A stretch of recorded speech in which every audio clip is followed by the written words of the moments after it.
Ito na yung tapa at rice para sa ating kapwa Pilipino na homeless dito sa Las Vegas.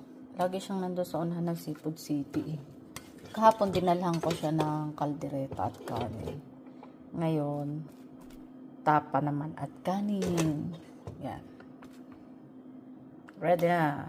So, ibibigay ko na yung pagkain kay Kuya. Kuya!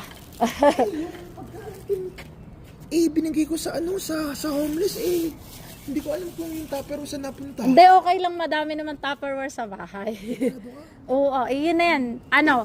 May food stamp kasi ako sa Martins. Pupunta ako dun sa may Chinese bili kita ng kaya karne. Huwag na, okay lang. Oo, pork tapa yan niluto ko ngayong umaga. Ay, thank you. Okay.